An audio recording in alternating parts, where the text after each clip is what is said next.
Kristie, thank you so much for joining me on the Wise podcast. Thank you, Lauren. I'm so excited. I'm really excited. And I wanted to also say a massive thank you. You sent me a copy of your book. I've not had that before, Kristie, and honestly, it meant so much. So You're thank welcome. you for sending it. And the title of your book is called Selling Your Way In. So I'd love to actually start there because it's not just selling your way in, it's then the playbook for setting your income and owning your life. And the reason I call that out at the beginning is what really came through to me is you've written this book about, trying to help people build a life that's professionally, emotionally, and financially fulfilling. And you said it multiple times throughout. I picked up on it so many times where you said, I want everyone to have a life they want. So can you share a bit more, Kristie, about what that message really truly means to you? Yeah. I actually originally had the title as Selling Your Way Out of the Life You Don't Want. But I didn't like the negativity associated with that. So I flipped it around. I spend a lot of the book is very personal, and I talk a lot about my family and the situation that I was in growing up, where my parents owned a real estate company, a Coldwell Banker franchise. And prior to that, my dad had been a mid-level manager with United Telephone Company, and my mom had been an English teacher. And so, we didn't have a bad life, but the decision that they made, that now I know was really gutsy and super risky. And I didn't really, I was 11 at the time when they did it. My dad did it, and I didn't really understand the risk when my family was moving from Western Kansas to Topeka, Kansas to do this, and how much probably thought and decision went into it. But it changed our family dynamic forever. And it changed, how we lived. It changed how we made financial decisions. And so, when I look back on it now, and part of the dedication is to my parents, because I was like, I just didn't know honestly, probably until I was writing the book, really how big a decision and how just gutsy that was. But I also, just organically understood that there was a lot of money to be made in sales. And I saw it from both sides, because my dad was a sales leader and owner, and my mother was an individual contributor who made for a female back in the 80s to be making her income at on a 100% commission job was very unusual.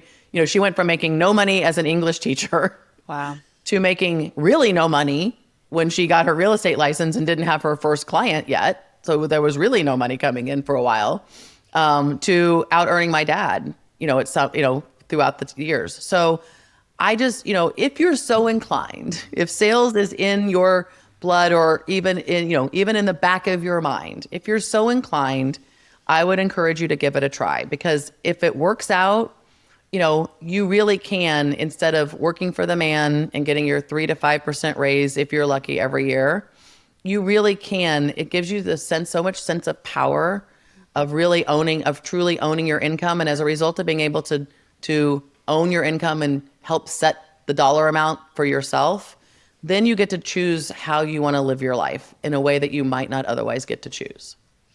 Oh, it's so true. And I must say, for me, it's always been a bit of an uncomfortable topic, talking about money, because I never really chose my career because it offered me the chance to make loads of money. It kind of came with it. And obviously you get the reward off the back of it. I actually saw a funny post today that I just wanted to read to you, because it said, people always ask, how did you get into sales? And most importantly, why the hell did you not get out? The PC answer is, I stay because I love to help people. The brutal truth answer is, I stay because I'm stubborn as hell and I'm money motivated. And it's often a combination of the two. Yeah, agreed. which is true, right? Yes. It definitely is a combination of the two. It's our love of people, connection, but it equally is what it can offer us for the life that we want to build. And so I wanted to thank you for sharing that so openly. And if anybody does read Kristie's book, there's more about her family dynamics and what that's given her in her personal life. And I think it's a really exciting part of our profession. Yes. One of the standout concepts for me, Kristie, was you talk about choosing the right seat on the bus, right? So how I took that is understanding your superpowers and secret weapons, because we all have different styles, we have different skill sets. And I think a lot of people assume sales is for those loud, extrovert, hunter type people. But it's so much broader than that, isn't it? I think it's about finding a role that really plays to your unique strengths. So can you talk to us a little bit about the definitions for you of hunter versus farmer, and how someone can figure out, what's most suited for them? I have a lot of questions in the book that you can ask yourself, but I think that's one of the important things, right? So it's things like, how do you like to be rewarded? What type of people do you want to work with? Are you someone who likes to work alone, or do you like to work in groups? Do you want to know everything about them, or do you want to know just enough? Right? Right. So, I think the difference between hunter and farmer, and I even use the word gatherer occasionally, like the keep what you catch people, right? I mean, when I talk to sales candidates or just people who are looking for sales roles, I just say, well, what's the ideal situation? And they're like, well, I really don't want to give the baby up for adoption after I give birth. And I'm like, oh, you're a gatherer. Like, you want to keep what you catch. And they're like, yes. And so, I say the right seat on the bus means that you're in the right sales role, selling the right thing, product or service, into the right industry, working for the right company and the right sales leader, right? And so the more you know yourself, and again, what's your risk profile? Like, there's an easy question, right? Like I just said, my mother was working 100% commission job as a real estate agent. That is not for everyone. I would never do that. I would never do that. I just wouldn't. Right. And again, I leaned into my dad's sales leadership side anyway, but my brother became an individual contributor, and he was like a 75% commission, 25% base salary. Right. So the majority of his income came from commission. And he liked that. He thought I was crazy because he's like, you say you can control your income, but can you really? And I was like, well, sure. He goes, but you have to rely on other people to do it. That seems really risky. And I'm like, well, sure. Right. You're right. I'm going to get to the top of my income with my team hitting their quotas versus you relying on yourself. But I think what's your risk profile? Do you like to be, do you like a really, higher base salary because you like that security, and you like a little bit commission? Do you like a 50-50 split? Do you want 100% base or 100% commission? And I think the thing that frustrates me most is that there are so many sales roles out there that people don't even know exist because we force everybody into an SDR role. Yep. The starter role in our industry is SDR, which is a hunter role. And if you're working in the sales, umbrella, there's the assumption that you're just going to be an AE someday. But I've got an SDR team I'm working with now that's under the marketing umbrella. And so I just did a training session with them yesterday. I did an art of sales training called Question on a Question Technique. And I said to them, hey, how many of you think you're going to end up as an AE? And only about a third of the hands went up. And then this guy, Sam, went like this, I don't know. And I said, well, that's good news because there's lots of other opportunities for you. Right. We just might not talk about them, like customer success, implementation manager.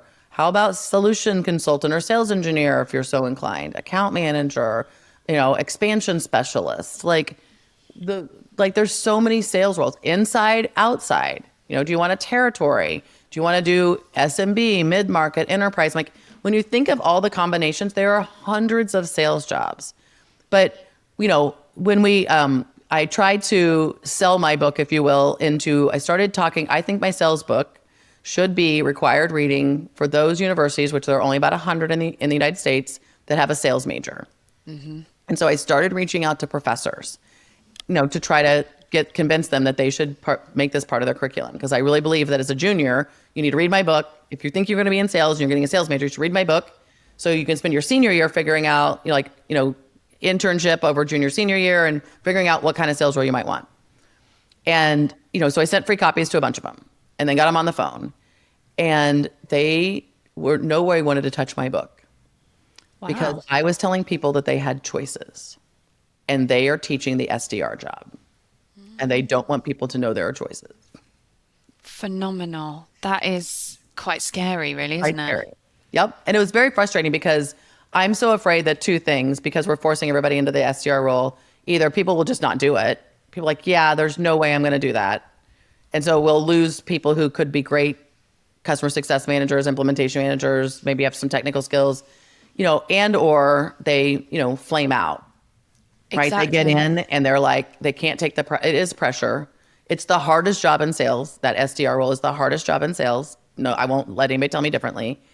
And, if they're really struggling and they can't take the pressure, we might lose a good account manager, CSM, some other sales role, or they just suck over the phone, right? They are an in-person person, and that's not that role. So they may never know that they would be an amazing territory sales rep in an outside sales role. They might never know that. So I just, I wanted to write a book that was like, hey, there's like lots of options out there, right? So even within hunter and farmer and gatherer, there are all kinds of things like, should you be selling a transactional product? Should you be selling a product, right? Yeah. Versus a service? Should you be selling a thing? Should you be doing B2B or B2C? Like, these are all the things we don't talk about because we shove everybody into this one thing. And even now I know the universities are doing that, right? They're teaching one role. So I just felt I felt compelled, and I felt it was my obligation to say, hey, there's lots of opportunities out there, but the better you know yourself and your sales superpowers, your sales secret weapons, how you like to be compensated, what your risk profile is, how you like to interact with others, whether you want to, be a remote job at home or whether you want to be out on the road, dropping in and seeing people in person and doing trade shows. Like, there's the better you know yourself, the more likely it is that you'll pick the right role for you. Absolutely. It's self-awareness, isn't it? And ultimately, you want to work in a job that's fulfilling for you. Yeah. I think there's far too many people that interview for jobs and are like, yeah, no, I love prospecting. I absolutely love it. No one likes it. No, Stop it. I think I kind of weirdly do, Kristie. Oh. I was even going to ask you, I'm very much in the middle. Like, I would say I'm really driven. I'm very results focused. I'm very tenacious, but I think my superpower is connection and relationships and partnerships. I really care about my customers. So I guess what would your advice be if there was anyone listening who's similar to me? Like, we're not sure where we fit. Like, we kind of love both sides. What's the right role or sales environment for someone like that? I think you may be a gatherer. You may be a keep what you catch. You hunt, you get you get your prey, and then you keep them. Like, you're fishing. Like, you love that. You don't want to. A lot of people, I call it, giving the baby up for adoption, right? A lot of people don't want to do that. Like, especially the longer the sales cycle is, the more you've spent time with them. I have trouble getting people to sometimes to cut that umbilical cord. They're like, but I've been doing this for 9 months with them, and these are my special people, and I want to make sure they get taken care of. I don't want to hand them off to somebody. That's a gatherer. Like, you can keep what you catch, and build on that relationship, and still maybe get some support from an account manager as well. But you sound very much like a gatherer. Like, you don't mind going and finding them. And you don't mind cold calling. You don't mind getting in there. You like the chase. Yep. But once you've put all that time and effort into them, you also don't want to hand them off to adoptive parents and only get pictures at Christmas. I think, yeah, and it's interesting, isn't it? Because we talk so much about hunter-farmer in our industry, but actually I've kind of forgotten gatherer. So yeah. I think that's a really good one for the listeners to take away is think about the gatherer and what that means and how you would fit into that bracket and ask the right questions of your employer. Right. At the end of every interview, I will always say to someone, do you have any questions for me? It's very common practice. And it tends to be the kind of generic questions, vision, but less about the role. And as you rightly say, the territory and the handoff and the internal process, because those are the most important to make sure it aligns with your superpower. I guess a spin-off for me is considering this is why is women inspiring sales excellence. And I want more women to come into sales because I do feel that there's a gap, particularly at the top. Do you think that women tend to lean naturally towards one type of sales role? Are they excelling in a particular area more?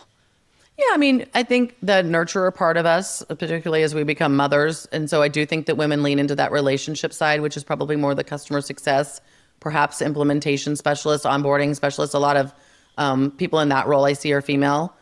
And so I think there's a couple of reasons. I think there are plenty of women are completely capable of doing the hunter job, right? Of being a quota carrying account executive in a 50-50, base and commission role. And some of my best AEs have been women in that role. I think sometimes they just don't enjoy it because they're the only girl at the table, right? They're the only woman in the room during the sales meeting. And it does feel very different. I also think that although society is changing, I think a lot of women are still traditionalists in their personal life, right?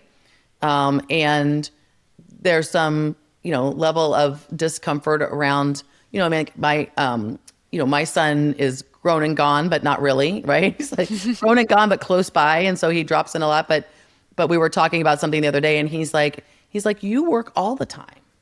And I said, the reason you see that is because when you come over, when you pop in after the gym at night to see if there's any food in the fridge or, Crystal Light to drink, I got my laptop on my lap and I'm watching TV and you think I work all the time. But what you didn't know is that I was at Orange Theory at 3:00 or that, I ran and had lunch with your grandmother or, I had some flexibility in my schedule. So you think I work 60 hours a week, but I have made a choice, as part of, again, being in sales, I get to choose where I spend my time. And I think a lot of women fear that what he sees is true, that, if I took a hunter job, I'm going to be working more hours.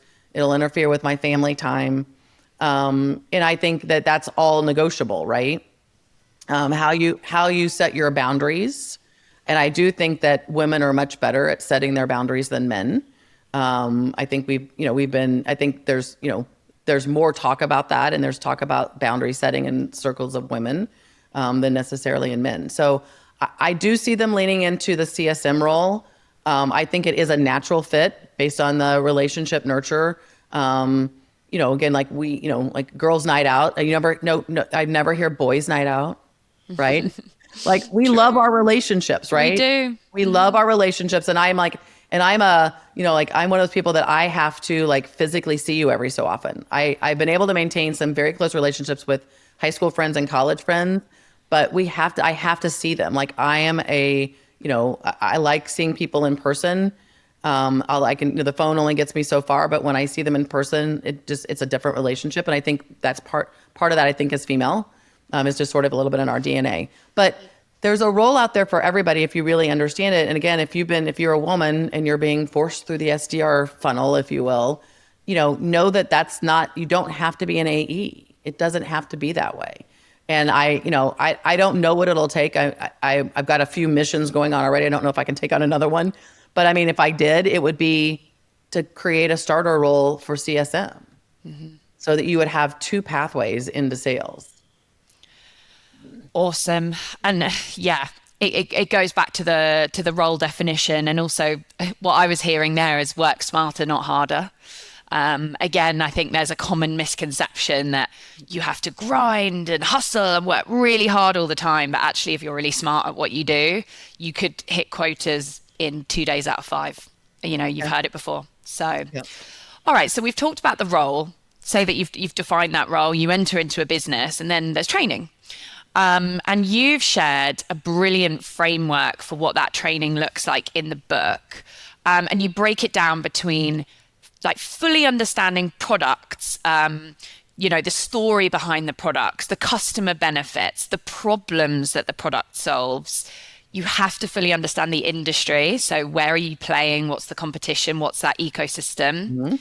We then talk about strategy. Okay, so we understand our world, but now the strategy is like prospecting, discovery, negotiation, nurture. And then, of course, the tools, because the tools are so important. But I'd love to dive into the products and the services category a bit and trying to identify problems, because I think sometimes sales professionals think that they really know their buyers' problems. They're like, oh, I know exactly what their challenges are. But do they actually spend enough time truly understanding the buyer's world? So the question I had for you is, what's your advice for learning to literally, genuinely walk in your buyer's shoes? Yeah, I mean, you have to dig in. And that's why I think in picking the right sales role, picking the industry that you're going to sell into is so critical. Again, you may not love manufacturing, but you may love healthcare, right? You may love software. You may not like travel, hospitality business. So, if you love what you're selling into, that type of industry is interesting for you. But, I say to people, I go, sometimes you hear me and sometimes you don't. When I say like, you need to make sure you're doing industry training, most people think that means their industry that they're in, right? Most of my companies sell software. So they think I'm talking about the software industry. And I'm like, well, no, you sell into healthcare. What are the trends? What are the top 10 trends in healthcare right now that have nothing to do with your product, right? The number one problem is staffing, right? And so no matter who it is that you're talking to, they're probably worried about one of the things that they worry about is, do I have like enough people? And do I have enough quality people? Do I have enough qualified people? Right. And so I say to people, like, you should spend a ton of time on industry, just a ton. Like, I have a very specific client right now that sells into the childcare center world. Like, they're selling childcare software. We call it childcare management software. Mm-hmm. And I'm like, how genius is this? You only have to learn one industry, right?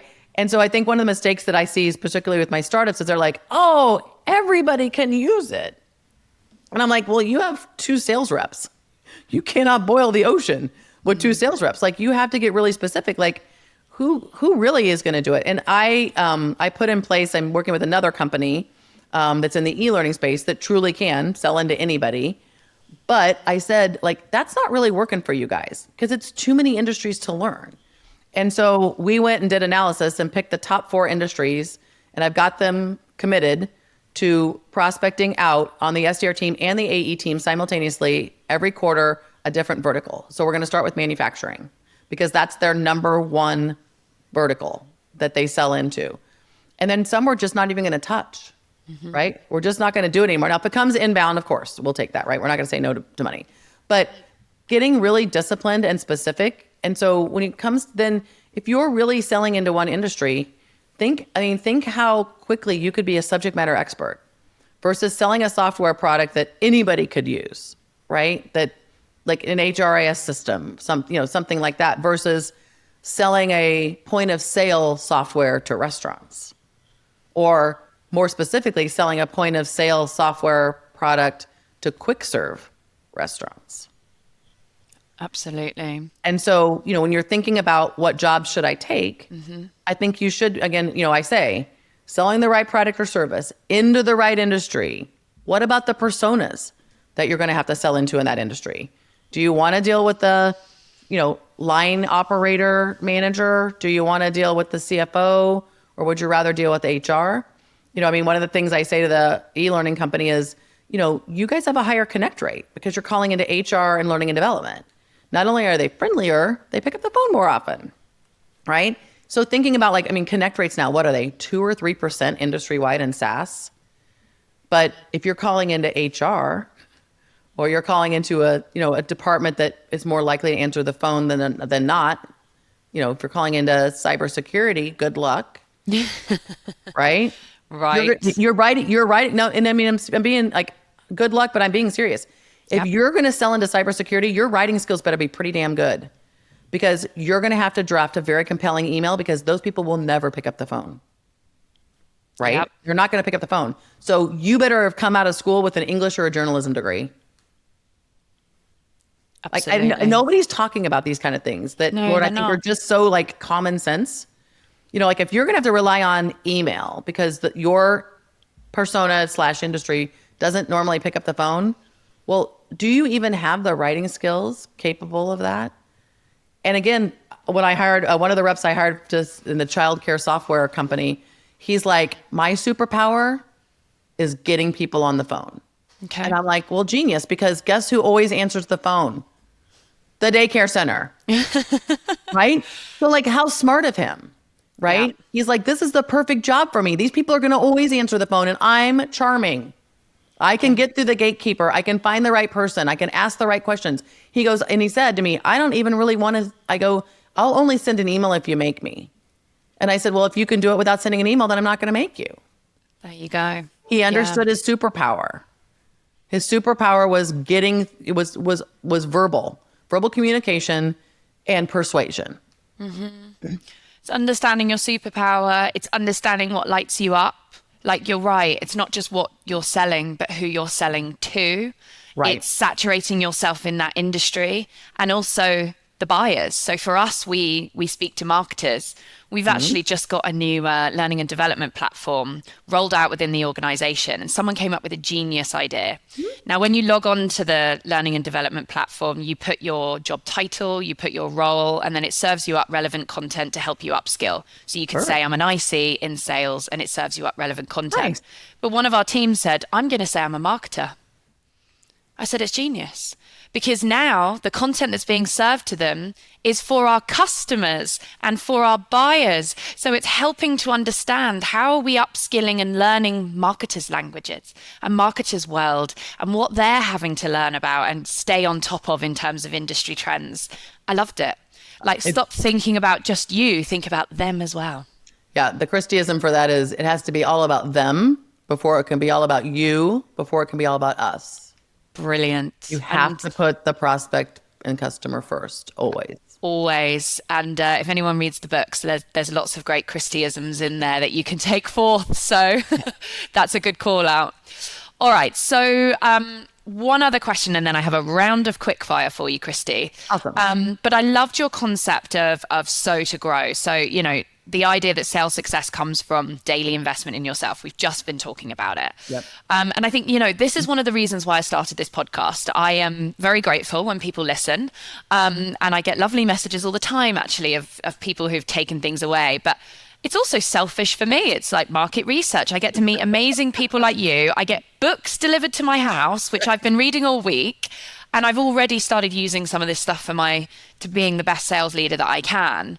And one of my favorite bits is your, let's say, maybe kooky, a little bit out there interview questions that you ask people to help identify, am I interviewing someone that actually truly cares and is someone that invests in themselves and is constantly, you know, reading about what's going on in our field? So question for you, what's your favorite interview question to really help identify those A players?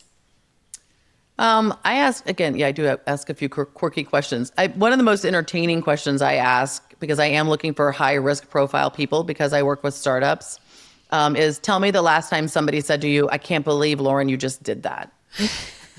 Right? And I want to hear like last night at the bar, right? Like, I want to hear that constantly their friends are going, oh, she did, I can't believe she did it again. Right? Because I need people who are not afraid to take a risk. And so, and I tell people, I go, hey, the more like, you're just here to entertain me today. So the better the story, the more entertaining, the better for me. I really do. I love asking that question. I ask again, for the same reason I ask, are you more, likely to ask for permission or forgiveness? That one I liked. Yep. Yeah. And I'm like, and again, in general, for hunters, I want to hear forgiveness. Forgiveness. Right. But a lot of times people say, I hear this answer a lot. If they know themselves, they're like, well, in the first 90 to 120 days, I'm going to ask for permission because I won't know where the line is yet. Then once I understand where the line is, you can probably expect me to ask for forgiveness, and the closer to the line, the more likely it is I'm going to get a partner, so to speak. But yeah, I really like that question. Then as far as the self-development is concerned, because lifelong learner is definitely a box I'm checking for all of my clients to make sure that we have that. So I start by asking them a benign question and just say, hey, tell me about the sales soft skills training you've been provided by previous employers. And the number one answer I get is, I haven't been provided that. Right. Because they'll say like, well, do you mean like product training? And I go, no. I mean like persuasion, negotiation, relationship building, discovery question, asking questions, whatever. And they go, oh, I haven't been provided that. And then my follow-up question is, well, then what have you done for yourself? Nice. And we eliminate people, like my team and I eliminate people who have done nothing, right? Because we want people who are going to listen to podcasts, read books, attend seminars, pay for things on their own, and not just professionally, but personally, right? One of the questions I ask is, when's the last time you learned a new skill? And how did you go about doing that? I love that because you're not disregarding people who have not had training, because it's unfortunate if they haven't been given the environment to That's give right. them that leg up, so to speak. Like I Yep. had zero training in my career, zero. It's Not all uncommon. been, yeah, it's all been self-taught. And I was even reflecting on a previous, fairly recent role where it's like, oh, here's your list of clients. You know, you're senior enough. Now go. But it doesn't matter how senior you are, in my opinion, Kristie. Like I am a vice president by job title, but I spend every weekend reading or talking to people like you and learning something different or maybe a different approach, especially if you think about the modern sales cycle, which is getting harder. You mentioned connection rates, email. It's really hard to get a good email Mhm. cut through, good writing skills. Yep. And it is, as you rightly say, if you haven't had the training, what have you done to make sure that you are being the best possible salesperson and learning from other people outside of your internal work world?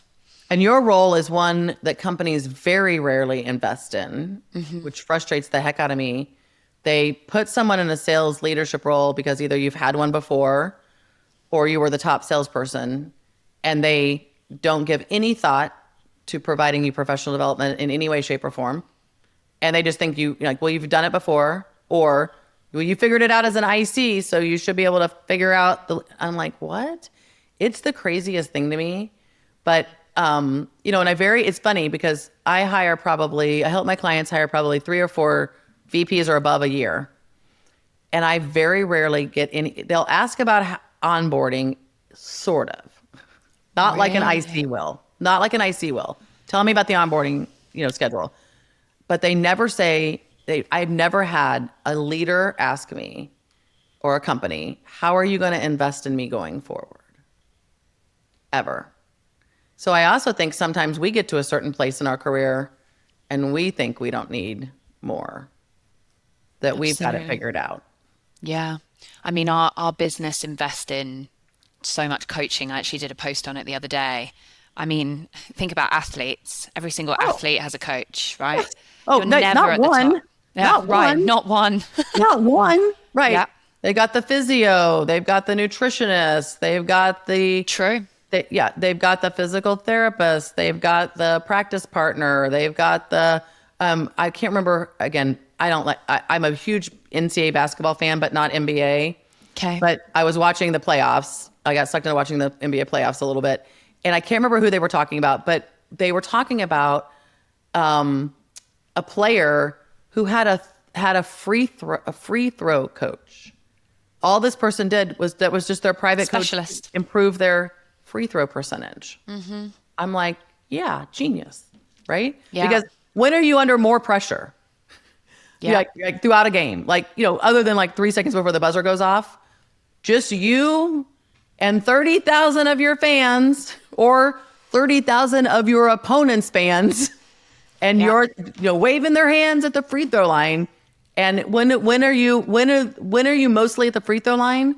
At the end of the game, right? When the game is tight and you're tied and everybody's fouling each other, and the last person to make the right free throw is going to win the game. So I was like, genius, you got a coach for that? I love it. So good. It's so, so good.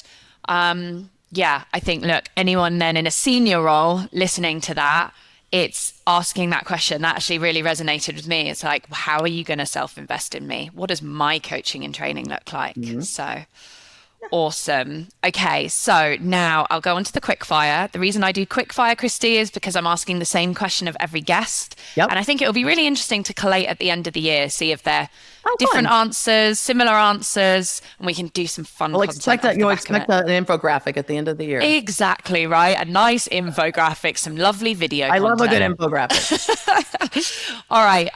This one's kind of tricky because I'm only asking for one. Yes. But what's the one trait that you believe is most critical for a sales leader today? I thought you were going to say sales professional, so I was all ready for that. We can do both. Maybe do sales professional versus sales leader. Why don't we I try think that? discipline is the most important trait for a sales professional. And I think coaching, being the ability to properly coach, so not manage, not lead, not train, but coach is the most important trait for a leader. Brilliant. Who is a female sales leader or mentor that's most inspired you in your journey, Kristie? So my first job out of college, I spent 8 years at my first 8 years out of college in retail at a department store. And we had to start in the store. And so my very first store manager was Miss Fitzgerald. And she was the unlikely mentor. She was a stiletto wearing, chain smoking, multiple marriage Spitfire who never had gone to college. She'd worked her way up through the ranks in the store. One of those guys she married twice. So 5 times married, but 4 different men. And I 10-hour days, 4-inch heels, we wore nylons back then. There was no business casual. We were in nylons every day and skirts for women, sometimes pants if you were flexible. And, she ran an entire department store with just like on the job training. She got herself to an on the job training part. And she was tough, but she was fair. She had just enough compassion that it was not miserable. I'm like, you know what? Like, if she can get where she's at, I had just come out of 4 years of college. So I had a college degree. I had not had the upbringing. I'd had a different upbringing than she had had. I'd had a more privileged upbringing than she had had. I thank God never picked up the habit of smoking. So, but I mean, I'm like, if she can do it, we can all do it. Amazing. And I think if anyone doesn't know the answer to that question, find someone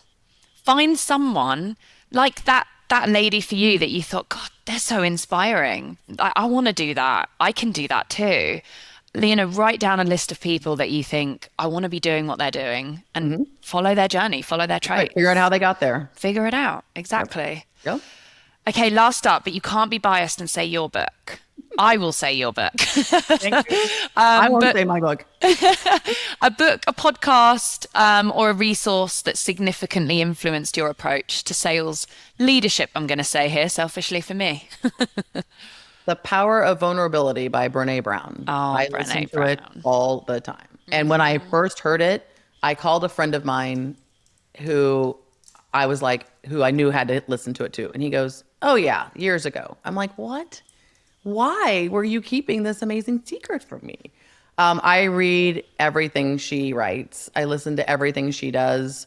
So I love her for 2 reasons. I'm a data chick, although I rep the art of sales. I am a data chick. I love a good number. And so all of the information she provides is based first and foremost on interviewing and data. So she's a shame researcher for the University of Houston. She talks about the power of vulnerability. She talks about shame. She's what really helped me set boundaries with people that needed to have boundaries set for them. And so much of what she teaches is like in everyday life, right? Will help you in your business life, with your family, with your friends, helping you make decisions. And she's me. So it's really nice because I'm like, we have all of the same problems. So, I'm like, she says, she tells all these stories, right? And she's very personal. And I think that probably helped me be more personal in my book. But one of the things she said early on that really resonated, she goes, I do, so I don't have to feel. Right. And that's one of the things in that when she realized that she was missing out, I had a friend of mine tell me the other day, do you understand that by limiting, your feelings around things like maybe like hurt or, like leaning into grief or other things that sometimes I tend not to do, that you have no choice but to also limit joy. And I think she she calls it she is she has the group of people that she aspires to be like, and the wholehearted, she calls them. She does. And she says one of the traits of the wholehearted is they screw around. She's like, they fuck around. And her friend's like, what do you mean, like sex? And she was like, no, they just do stuff to do stuff, with no purpose. She's like, it's very confusing. And one of the things she says in the book, and one of the things that really resonated with me years ago was, you know, really like really leaning into joy and play, as she calls it, is when you lose track of time. And she, you know, I really thought about it. I'm like, when does that happen? And it only happens for me one time in one situation. I grew up on a lake, and when I'm on water, I lose track of time. Wow. Right? I'm in the water, my phone's in the boat, and that's the one place. And so like I now know, and I don't live on water currently, but I I have access to boats and water. And so like I spend time up in Lake Superior in the summertime. My brother owns a lake house and a boat 4 hours from me. You know, like I said, we grew up as kids on water. And so I know that I can't spend too much time away from that because that's where I'm most at peace. So she's my favorite everything. Well, I'll finish up by saying Brené to me is all about self-awareness. I feel like a lot of what she does, that's your book, Kristie. I feel like your inspiration of Brené is what's come through for me in your book, which is being a more self-aware person, understanding, if we recap, like understanding strengths, superpowers, working out how that fits into the right role for you, asking the right questions, being curious, and ultimately that will bring you joy and play. Yeah. So there you go. That really came through for me in your book, and such a lovely way to finish together. You. Thanks for having me on. It was such a good conversation. I knew it would be. Oh, honestly, I'm so grateful to you. I follow you. I will continue to follow you. I'll talk about your book, and I will be using it for my own sales leadership and my own development. So I'm very grateful, Kristie, for you dedicating your time and coming on today.